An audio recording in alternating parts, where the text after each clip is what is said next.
साल ऐसा 370 में तकरीब के शहर में एक नन्ना जहान पैदा हुआ जिसका नाम यूसुफ बिन अयूब रखा गया, वही जो आने वाले जमानों में सलाहदीन अयूबी के नाम से जाना जाएगा।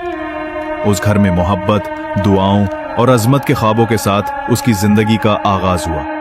मैं तकरीयत में पैदा हुआ जहां दरियाए दजला के किनारे मेरे ख्वाबों का आगाज हुआ। उस वक्त सलीबी खतरात छाए हुए थे, मगर उस बच्चे की पैदाइश उम्मीद की एक रोशनी थी। अहले खाना ने उस बच्चे की आमद को जश्न से मनाया, जहां रिवायात, खुशियां और इखलास से भरपूर लम्हात नजर आए। ये जश्न उस मुस्तकबिल की बुनियाद बन रहा था जो तारीख रकम करेगा। मोहब्बत और बहादुरी की कहानियों ने मुझे घेर लिया। ये मेरा सादा आगाज था। सहरा उनकी पहली आजमाइश बना। वो काफिला मोसल की तरफ रवाना हुआ, जहां नजमुद्दीन की नई जिम्मेदारियां और सलाहदीन का नया बचपन शुरू होने वाला था। ये सफर उनके इरादे और अज़्म का मजहर था। मोसल ने हमें बुलाया, एक नया सफर सहरा में शुरू हुआ। मोसल के महल में इमादुद्दीन जंगी ने उनका पुरतपाक इस्तकबाल किया। सलाहदीन की नन्ही आंखों में हैरत चमक रही थी, जो एक नई दुनिया को देख रही थी। यही लम्हा उनकी नई जिंदगी का आगाज था। मोसल का महल एक अजीम दुनिया था। मैंने उसकी शान महसूस की। मोसल में सलाहदीन का बचपन शुरू हुआ। लकड़ी की तलवार से खेलना और नजमुद्दीन व शेरको की बहादुरी की दास्तानें सुनना, ये सब उसके दिल में जज्बा पैदा कर रहे थे। ये सबक उसकी शख्सियत की तामीर कर रहे थे। मोसल मेरा खेल का मैदान था।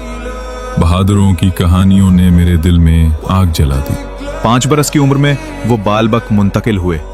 किले की दीवारें, फौजी मशक़ें और मंडियों की गहमा गहमी, उन सब ने एक बच्चे के दिल में सिपाही बनने की ख्वाहिश जगा दी। बालबक का किला मेरे लिए एक ख्वाब था। मैं उसके राज जानना चाहता था। 7 साल की उम्र में उसने कुरान, फ़क़ा और फल्कियात की तालीम हासिल की और शेरको के साथ तलवारबाजी की मश्क भी की। इल्म और हुनर की आमेजिश एक रहनुमा को जन्म दे रही थी। कुरान और तलवार मेरी दुनिया बन गए। मैं हर लम्हा सीख रहा था। 10 बरस की उम्र में पहली बार हकीकी तलवार हाथ में ली और घोड़े पर सवार हुआ। मुश्किल जरूर थी, मगर हौसला बुलंद था। उस कामयाबी ने उसके इरादों को मजीद मजबूत किया। पहला तरबियत मुश्किल था, पर चचा शेरको का यकीन मुझे हौसला दे रहा था। 12 बरस की उम्र में शेरको ने उसे क़यादत का पहला सबक दिया कि एक रहनुमा के लिए इत्तेहाद और इंसाफ जरूरी हैं।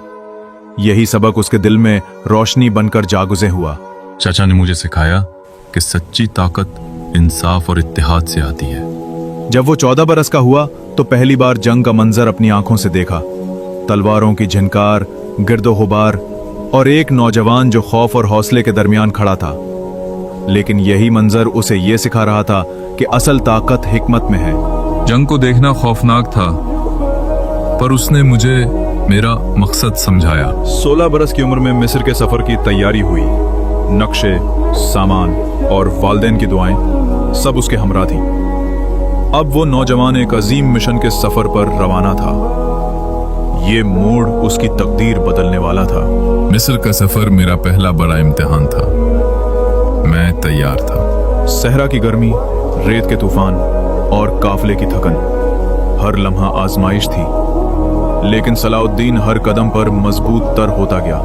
ये सफर उसके अज़्म और इस्तिक़लाल का आईना था। सहरा ने सबको आजमाया, पर हर कदम मुझे मेरे मकसद के करीब लाया।